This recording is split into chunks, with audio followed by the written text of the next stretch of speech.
Well, Wait, now, yeah, we're like live well, hi guys. We are happy to be here in opposal to where we were. We spent the week kind of laying down horizontal. now. Uh, Not my choice. we got into the latest flu, which has some kind of a looping fever. You think you get through one and then you're going to be all right, and then you go to another and you take aspirin, you get it off, you think it'll be all right, it goes into another, and just goes on. Take medicine, and get a little bit better, and then go back into another. So anyway, spent days being slowed down for sure for me, and got through it by shocking the back of the throat with alcohol. And as soon as I did that, um, I'm not recommending it, but He's not a doctor and he doesn't even play one on TV. no, I don't even play one on TV. So, but I did get better, and actually Christina did too. Um, One of the things that I wanted to talk about my mom, and just because I owe her for being here. There is no population that's going to be around without mothers and the miracle that they do. So I would like to be not lagged by a flu, mentally or physically or anything. I would like to be at my best. Um, I would even like to talk about the mom that I married, but again, I wouldn't be doing her justice either. Um, right before I declared myself sick, I made a 20-minute video, which I intended it to be a 1 minute, but mine started adding to what I was saying, and and it was basically trying to convey to not necessarily the bad comment people. I really didn't. I didn't expect anybody to that ever left a bad comment to read what I have to say, but or nor do I expect anybody that they feel any kind of obligation to listen to what I have to say. Um, but I did want to get my viewpoint about it, and it hasn't changed. It isn't tilted because I was not feeling well. I don't think. The bad comments are amusing to me, and sometimes a challenge, as I explained it to Christina. Just it's what I'm trying to do is not, in my mind, not to hurt the. I don't want to hurt somebody's feelings. It's like, don't hurt the handicapped child publicly. Don't say insulting things to somebody that's handicapped. I'm not saying that I'm above these people, but a lot of their comments are, at very best, low intelligent usually. Um, just trying to dig, and it probably works on TikTok videos and shorts and comments like that, because people read them, and other people feed off of them. There's a whole a thing about seeing a video that's interesting and then going to the comments and see what's interesting there.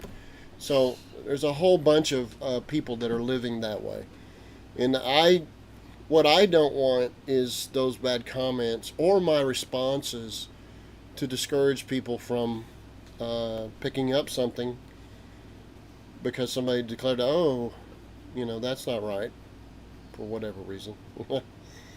um, and nor do I go to anybody else's channel at any time and leave bad comments. I So it's just not a habit of mine to do that. Um, so that's, I guess, going to be released at some point. Interesting thing this week was we ran into using a caulking gun called Silly Gun. Trying not to be terribly unserious, but that's what they call it, a silly gun. You might check out that little 1 minute review, but I want to do a in-depth review on it because it's a very interesting caulking gun in a lot of different ways, and I'll have to explain it to you in a separate, lengthier video, especially after I use it more. So, but there is, it's really short, and costs $20, but you can, it's short, and when you use half a tube of caulking or something, you can literally cut off the back of it because it goes through the middle of it, and it suctions it back, and it cuts it at the same time. I'll have to show it to you. But we did release that, and we were doing good to release anything, Christina particularly, because she suffered at least as badly as I did, if not more. So I apologize for not sharing more with my adventures and things that I've learned along the way. It's not that I've run out of things to do.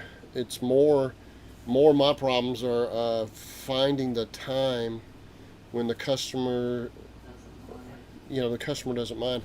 I'll literally have to explain to them, look, hey, I'm not going to charge you for this time that we're going to stop and talk about this product or this job, and they're unless they know me, they may be a little bit worried that I might be charging them, so I can literally end up losing $100 because I wanted to make sure they understood that I wasn't charging them for the time that we were talking to you guys.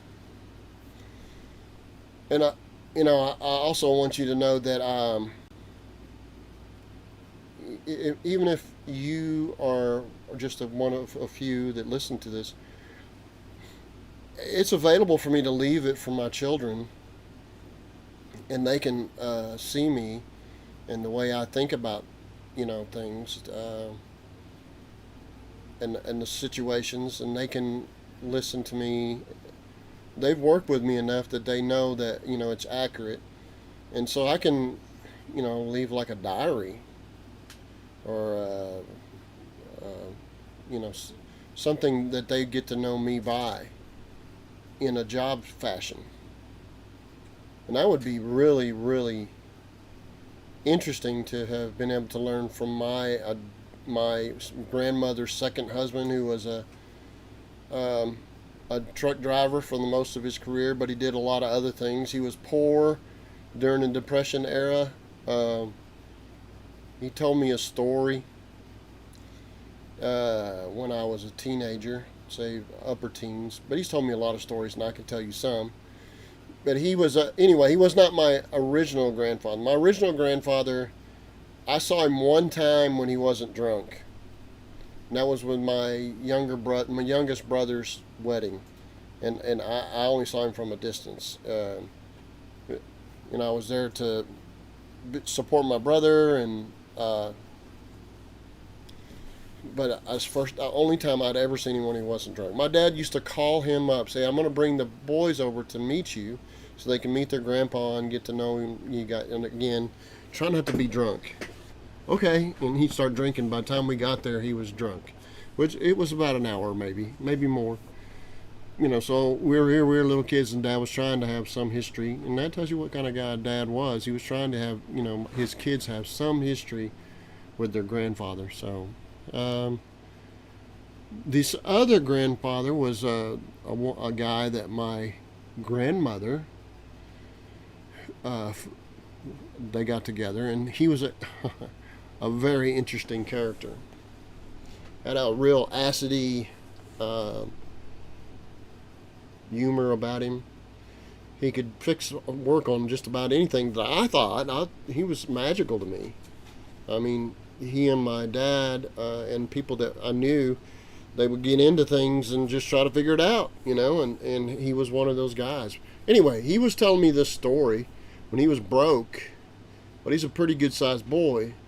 He said you used to be able to go down the streets and find a bar, and the bar would pay you $1 to fight, and if you put that dollar up, you could win $5 if you won the fight. And he says, well, that's a lot of money back then, $5. You worked for days to get that much money. He says, and I was a big old boy, so I said, I could fight good. And he went and he fought. And he won a couple times. He had some pretty tight, and he didn't fight every one after another. He didn't become rich in one day or something. But he was able to fight here and there and get some food money or a little extra money. And he would win sometimes, quite often, actually, the way he talked. He said, but when I decided to stop doing that and just concentrate on working, he says, I went into this small bar, and there was a big man, muscled up. He looked like a boxer. And he was a black man in a white man's bar. Wow. So it was kind of unusual. And he had just hit somebody and knocked him out when he was walking in the door. He says, I'm still tough. I can do this. So he goes up and says, hey, I want to try it out. And I was like, yeah, go ahead. So he went up there, and he said, this guy started checking everything out, seeing if I actually knew anything, and because I kind of stood like I did and acted like I was confident and everything. And I blocked a few of his tentative punches, and this is all bare fist. He said, then he reached out there and just popped me right in my big nose, broke my nose. He says, I couldn't see. It was hurting so bad. And I thought, well, I can do this. I'm going to squint my eyes and keep going, bleeding everywhere. And he said, that guy I was protecting myself and trying to swing, and I was bleeding. I couldn't see very good. And he just kept hitting me in the nose. And finally I said, I quit. That's it. And everybody went, oh. He says, that's the last time I ever tried to fight for a living. So, he says, I don't like being hit in the nose even now. And that's why I got a crooked nose, grandson. So, he was quite a character. He was a trucker, so, he flirted with all the waitresses just to be flirting. I don't think if he ever got one, he would ever do anything, but he was that guy. He's always saying some smart aleck little remark, and I was like, wow. Because my dad did not do that. And here's my grandpa, me and his grandson. And then he realized, oh, I'm saying stuff in front of my grandson. And I'm like, he just kept on going. He told me a story at a restaurant one time. He said, have you ever been in a plane? I'm like, no, sir. The counter's probably about up here. And he goes, well, I've been on a plane. And it wasn't a very good plane, but it was owned by this rich guy. He said, hey, you want to go on a plane with me? And I should have known he was already drinking. He said, yeah, I'm flying a plane. So he got up in the plane and started flying. And the guy just kept on drinking, took a bottle with him and just kept on drinking. He said, next thing you know, and everybody in the restaurant starts, because he's talking real loud, started looking over. And he says, next thing you know, that guy just passed right out. He was drinking so hard. He was crazy flying. I didn't know. It seemed pretty wild to me, but I didn't know what was going on. But this guy passes out, and he's got headphones on. I was like, oh my God. The plane starts drifting off. I'm grab stick in front of me, and oh, I don't know what I'm doing. And then, I figure he's talking into the headphones. I let go of the wheel, and oh, it's going somewhere, and he puts the headphones on, and he starts talking. He says, hey, I'm flying this plane, and the guy that's flying it before me, he just fell out. He's not conscious anymore. What do I do? What do I do? Well, hold on, son. We'll get you to the airport. Just do what we tell you to do. Turn around, turn the wheel, your rudders, and turn your wheel, and pull back a little bit. Get you out. There you go. And he says, and he got me all the way over to the runway, and there was a big time wind blowing across, and the plane was doing all kind of funny things. I'm like, oh, I don't know. And he's like, just do this. There's some pedals on the floor. Push your foot on this one a little bit, now this one a little bit, pull back a little bit. gives it a little bit of fuel, of gas on that lever right there, and I'm like, oh my God, this is bad. I've never been this first time in a plane, and I'm coming into the runway, kind of coming in sideways. I said I got to do that, and then he stopped, and I'm like, what happened, Grandpa? And of course, the whole restaurant was listening to his talking real loud about it. He goes, I don't know, I woke up then. That was my grandpa.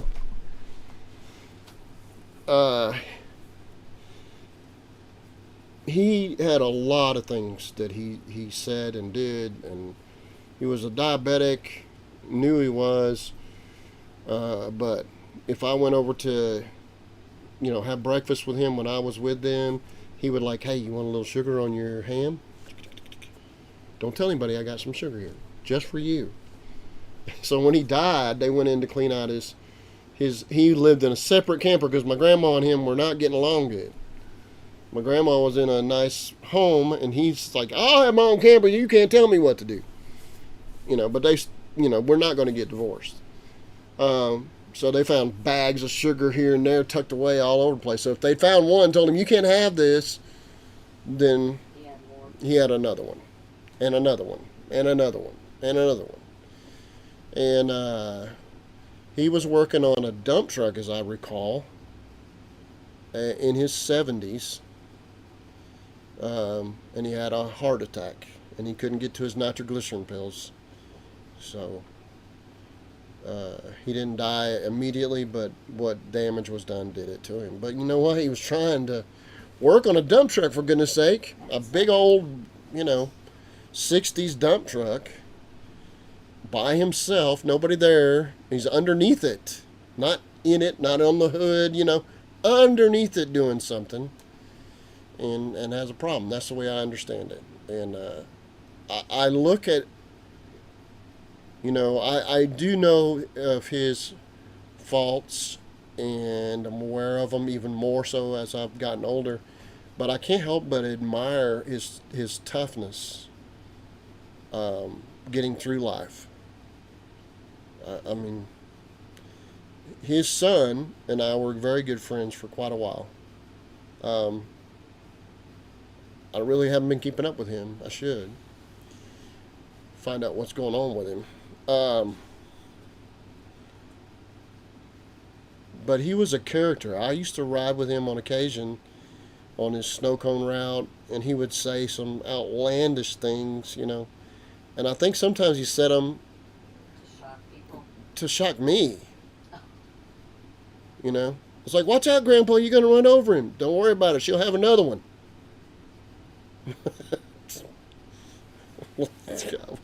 Them little kids running right in front of the snow cone truck. I'm like, oh. And he kept a squirt gun. He said, don't mess with that. It's not a toy. Like, yeah, but okay. And it's been sitting in the windshield, this old, it's hot in Texas. And so, so whenever a bad dog would start barking at the ding, ding, ding, ding, ding, ding, as it going through, he'd grab that squirt gun and squirt him in the face and go, arr! He said, well, I said, what is that? He says, that's old perfume. You aim for the eyes if you're going to use it. He said, stupid thing leaks on my hand, though. He would open up the side door, and all these kids like, yeah, oh, y'all shut up. Grouchy old man. I will teach you all some manners, or ain't nobody getting no snow cone. But he was amusing at it. He would talk to all the kids. He almost knew them by name, and they knew him. His name was Errol. He was an amusing person to me. And he certainly he was a jolt of electricity in my life. Would not say that he's responsible for me, but he certainly is a part of my understanding the way people are. He has always stayed with me. He's a character that rides with me. He was not my flesh and blood, but you know what? He had a part of my raising. He took me in, and he goes, no, he didn't take me in. He It's like, hey, come with me. You want to go with me, son? I said, yes, sir. And I have to ask my dad. Go ask your dad. Or I might have to be reminded to go ask my dad, And Dad's like, you want to go with Grandpa Errol? Yes, sir. Okay. Mad, my dad's like, ain't nobody get along with that old man, but somehow you do. And, well, as far as I know, none of my brothers had anything to do with him. He was a pretty grouchy old man, but he put up with me because, if he told me to do something, I did it. And yes, sir. Probably 12, and on up through the years, he was just like, hey, come with me. Go ask your dad. So when I would go to Austin, we do that. My grandmother was quite a bit different. Softer, gentler, was an LPN, worked in nursing homes, and eventually she decided she wanted to be in a nursing home, a nice one, and she ended up in a nursing home. And she didn't bother her. So she spent a lot of time out of the nursing home, but she played solitaire a lot. It's one of the things I remember of her. So I came to Austin and I thought, wow, this is a big city. There's tons of opportunity. People just throw everything away. I was raised poor. I didn't know I was poor, but I was like, I can't believe people throw this stuff away. And one time I went with my uncle, who was 1 year younger than me. It tells you something about the age of my grandpa's kids. One of them, I guess the youngest. And went to Dunkin' Donuts dumpster while they were open, and grabbed this great big old plastic bag full of donuts, all kinds of filled ones and everything else. I mean, like Santa Claus, but clear bag. But man, I thought he had a treasure hunt. Hey, you got all these donuts, Probably all those people sitting in there looking out the glass doors like, look at those guys getting donuts out of the dumpster. But I thought we were, I remember one time we had a whole bunch of makeup. But anyway, tell you a little something about my grandmother. I was like, hey, Grandma, can I keep these donuts in the freezer here? It's almost empty. She goes, oh, you don't put them donuts in there? What are you going to do that for? I was like, well, I just want to keep them from rotting. I can't eat all these. I'm sick of them already before I even got here. She goes, well, I guess, but if I buy more groceries, there need to be room in there. Yes, ma'am, I will eat them, I promise. And then it took me a while. This is a lot of smeared up donuts, but I didn't care. It was sugar and dough and random fillings and stuff like that, but it was cool. Frozen, sort of. You thaw them out and it was kind of soggy, which in my mind that was like, oh, it's kind of like fresh. No, it's not. But guess what I figured out? They were disappearing without me. My grandmother was sneaking in there and getting some donuts for herself. So when we went through that bag, I would buy donuts for her because I figured out she liked donuts. It's like, yo, you don't have to do that. I didn't ask for that. I don't know why you do things like that. And so I put them in the freezer and they slowly disappear. When they get down some, I go get her something else, She would, oh, I don't know why you keep doing that. Just kind of act grouchy. And she would smile a little bit, But it took a while. And but I lived with her for a little while, too. And fixed things up, made little islands, like a little dining table for her. And, we'd watch things together on TV, and she had a wood stove, and I'd bring the wood in, Then she didn't have to have a wood stove, but she did. It was a pretty decent one, warm morning or something like that. I had a fan and everything. And she had an addition. She had all this land that she inherited, and she was like,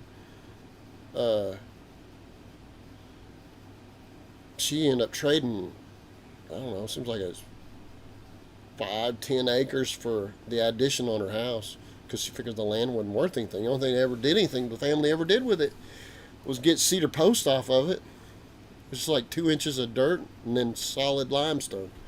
You know, I mean, you had a hard time making a fence post, and mind you,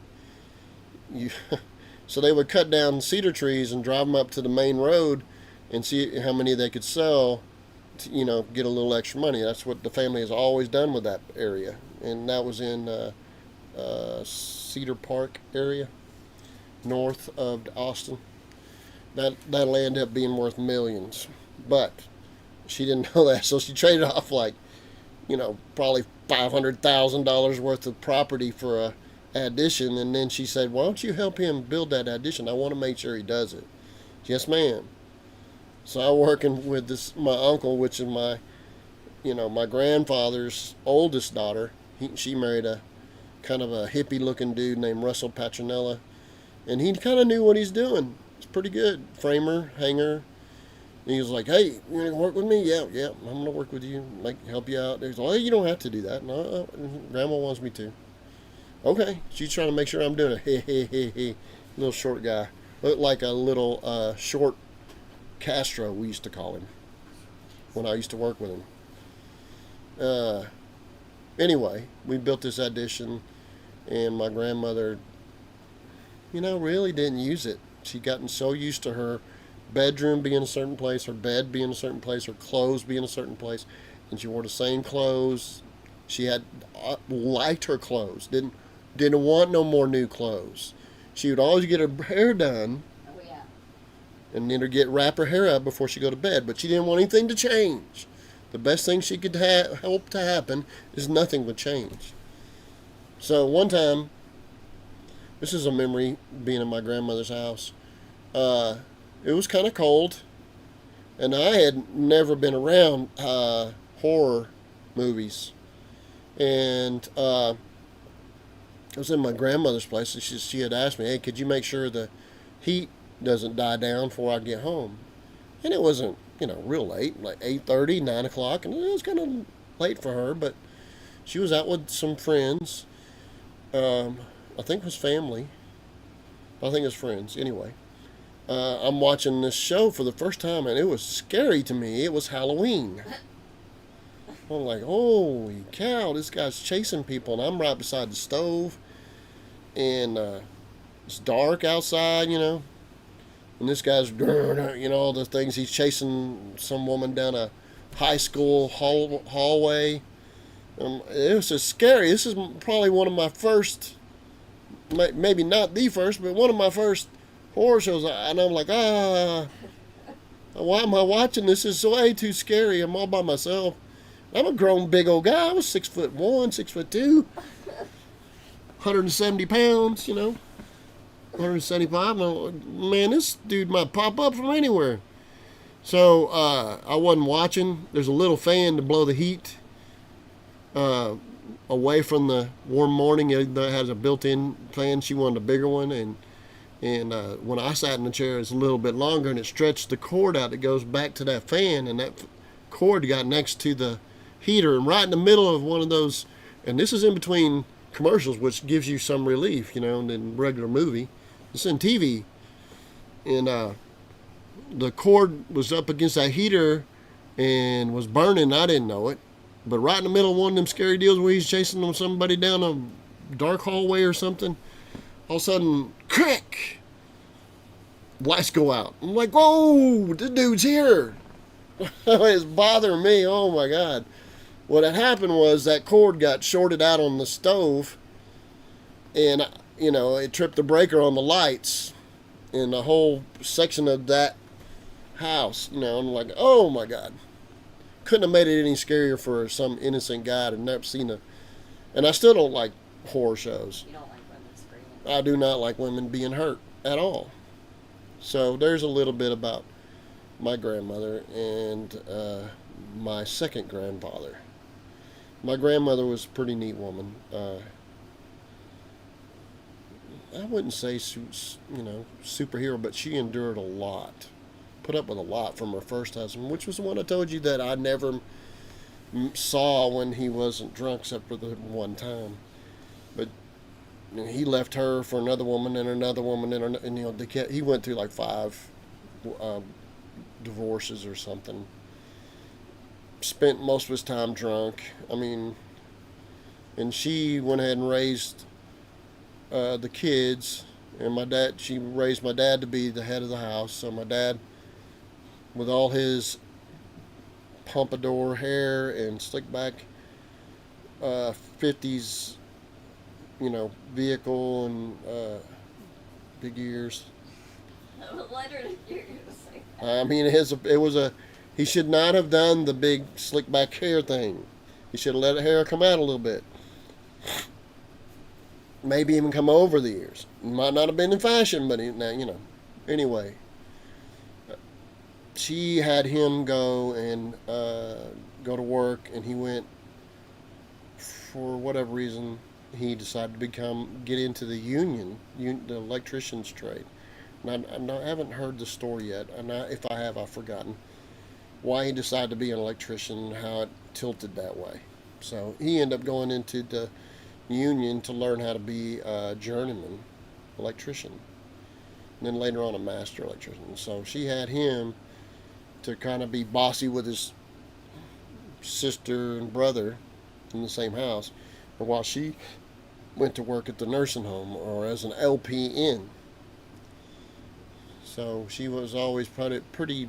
I don't know what it is about nurses. It just Endure. no creep. Find me, Ken, and be my husband. I think they are attracted to those women. Yeah. They go in there and it's like, oh, hey, I need to focus on this woman. She got a job, a good job. Hyper confident, A-type. Yeah. Type A personality. Boastful. Yeah.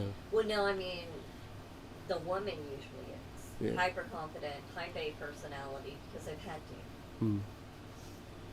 She was timid soul, modest, kind of had osteoporosis a lot of her life. Spent a lot of time bent over things, taking care of vitamins and pills and medicine, and so she spent a lot of time. You spent a lot of time over that. But she had big old poofy blue hair most of her life that I knew her. I'm sure she had a interesting look at some point in her life. But she was special to me too, and she had a different effect on me by far than the man she married the second time. We had a pretty decent relationship, and she allowed me to work on things around the house. She's like, "Don't you break it now. I don't have money to be paying nobody to fix it. Now make sure you know what you're doing." "Yes, ma'am." And I'm like, "Oh, I better not mess up." And I didn't have the right tools. I knew, I needed some tools. I had some, so I had to go buy tools and try to fix things around the house and work on her car, check the oil, check the water. Her son did pretty good. He was, like I say, a year younger than me, but he was chasing girls earlier than me. So I just didn't. I figured if you chase girls, you end up married or with responsibilities at the very best. And I'm like, I don't want to do that. I don't want to be married. I don't want to have kids. Well, I don't want to chase girls. That's just going to mean I end up married. They kind of, I had a crush on a few, and it made my heart go pitter-patter, made me kind of get shy. But I just didn't want to get married. Not because I wanted to mess with girls. I figured if I mess with girls, I would eventually have the responsibilities of children and a woman. I'm like, oh, no. There's too much life to do. Why want to do that? No. Of course, I was raised to be better than that. So these are all things that have an influence on how I view things in videos and things like that, or how I think about people and my viewpoints about bad commenters. Maybe there's a little bit of my grandpa want to just bite their head off and say, and look how stupid you are in front of everybody. Then there's a part of me that's like my grandmother, and there's a part of me like my mother who, you would have to really push her to get her to. She wouldn't say what she's getting ready to do. She would be quiet until such time, but she would be fiery if she needed to be. But it was rare, mostly with me, because I was hard to deal with. Um, so these things are what kind of curbs me. My dad has always been a well-spoken guy. I wouldn't call him a wordsmith, but he was pretty well-spoken. He knew enough to be able to, I could be proud of him easily. Um, so it was never, I can't remember my dad being an embarrassment to me. You know how valuable that is? I mean, even when I saw my dad's belly getting all flabby and he'd kind of make fun of it, I guess I'm not young like I used to, am I, Sandy? He'd walk around the house with his no shirt on, and my mom would like, Bill, put a shirt on, because he knew he was kind of making her irritated with him because he was being, flamboyant for my family. But, my dad was never an embarrassment to me. I was fond of my dad in those years. Even though I was now getting to where I got way more spankings than all my brothers and sisters got put together. So, mind you, my relationship with my dad was different than those.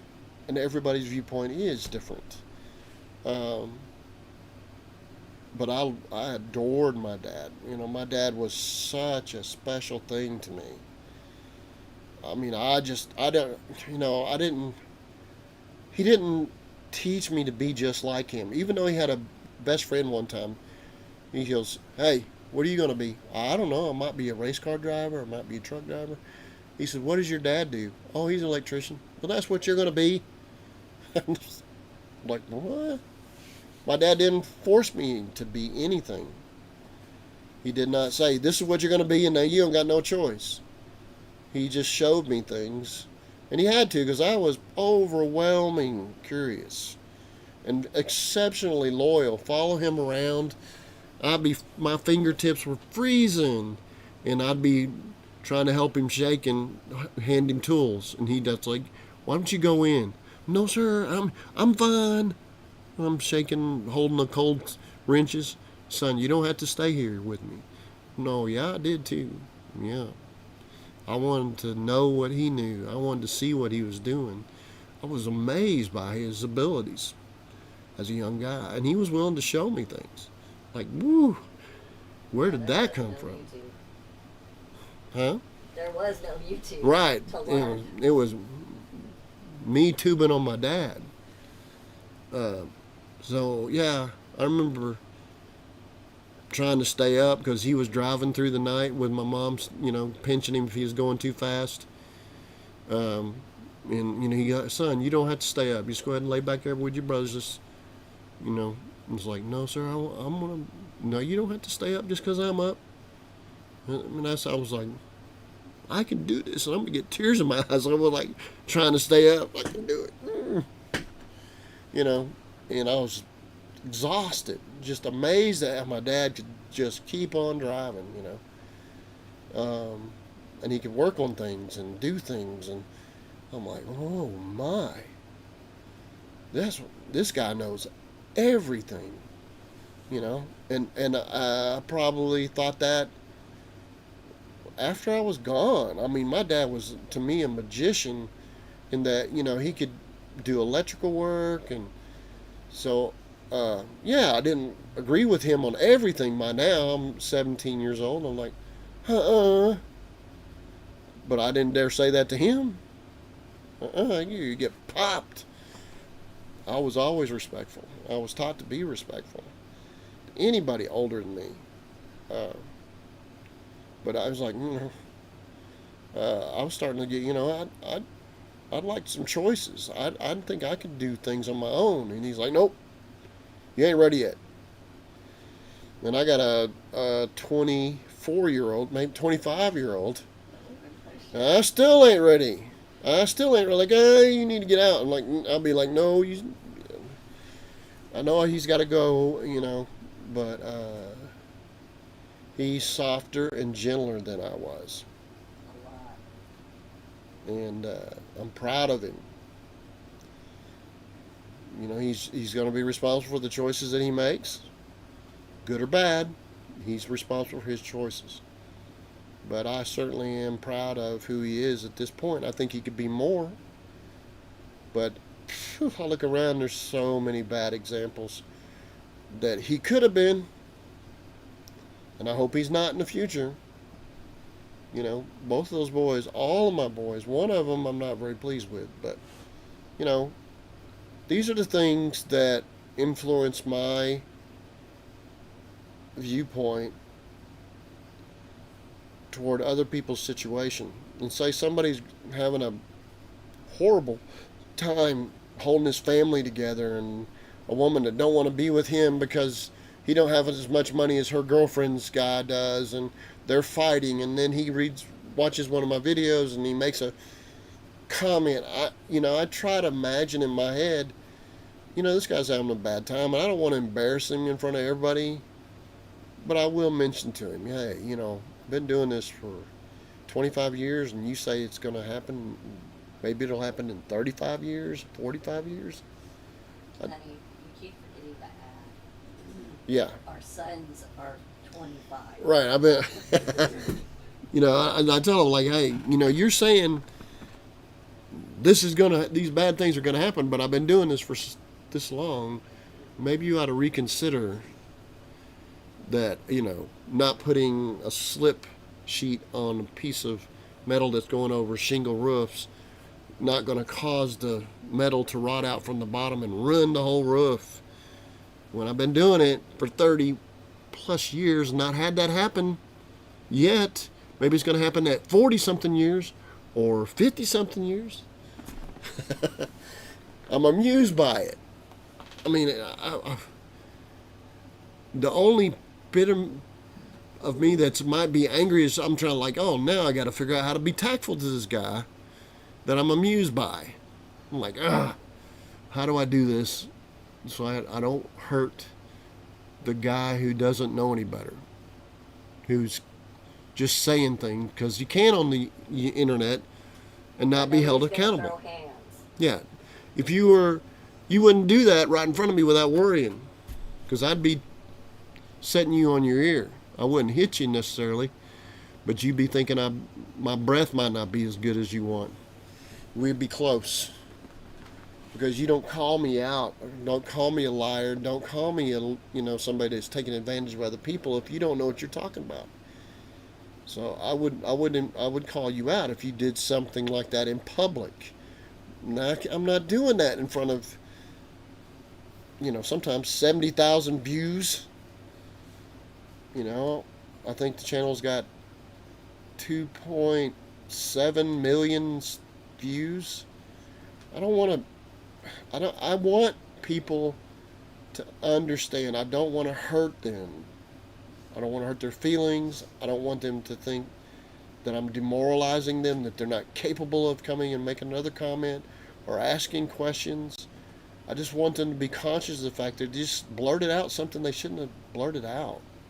So I have to figure out how to do that tactfully. That would be the closest thing to irritation. Most of it is just amusement. I'm amused by the fact that somebody would just up and publicly by the way, everything you say on that phone, text, email, everything you're doing is there for the rest of your life. You want to be careful what you say.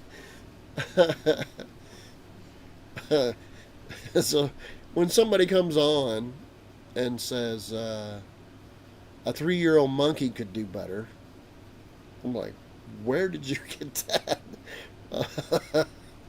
Yeah, we've had that comment a couple times. Yeah. I'm like, where have you been comparing 3-year-old monkey skills? I mean, I'd like to hire that monkey. Yeah, where do you buy those monkeys? I would, rent them. Because there's some places I'd rather a monkey go than where I went. But I could be angry about it, and I'm like, I don't want to make this guy's I don't want to hurt this guy's feelings. I just want to understand what he's doing.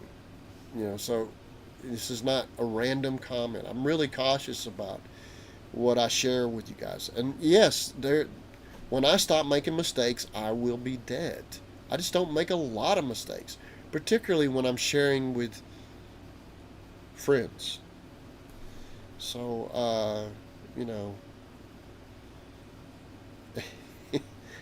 people can be upset at all they want, and I get it. There can be other people that do it differently than I do. I get it. I'm never going to go to their channel because they went to my channel. They don't have a channel. Well, I have went to the trouble of looking up some of these people. They don't have Some of them have a channel. They like personal pictures and videos of a boat or something, but there's nothing wrong with that. They're leaving memories there. They have sort of a 7 videos or something, or maybe even more. I just like, well, let me see if they share with me who they are, and I can maybe get a grip on the surface of not popping this balloon. I just want to move it out of the way and like, okay, you need to think about what you're saying here. I don't want to talk to them like, they're mentally handicapped, but I have to, some of the comments, you'd be giving them something if you wanted it to be intelligent comment. Like, okay, that was, you should have thought about that before you said it. But that's okay. The only reason I respond to it is because I don't want the people that read his comment or her comment. Well, it's only his. It's only guys, and I get it. They need to protect their area and their viewpoint. Sometimes they can't help but spit it out or thumb it out, which I'm slow at. I use the Columbus method. It's called discover and land. No, I'm a little bit better than that, but anyway. Yeah, she laughs. She uses a special kind. I couldn't even get on her keyboard because her keyboard is a Dvorkian. Dvork. Yeah, I don't use the QRT. She doesn't use QRT. She's a Dvork programming on the keyboard. So if I got on her keyboard, a bunch of weird things would be happening, even with the Columbus method. But she can go really, really fast. I don't know how fast. What was it? I haven't done my speed. Before. When I was on the QRT, I was doing 90 a minute. QRT, she was 90. Yeah, and faster. Now, now I'm faster. Now she's way faster. So anyway, that's the reason she did it, and it's easier on her hands and all that stuff. So anyway, I don't bother her with the comments. Sometimes she intercedes on some comments. You're like, oh well, that's on another video. If you have that question, there is an answer to that.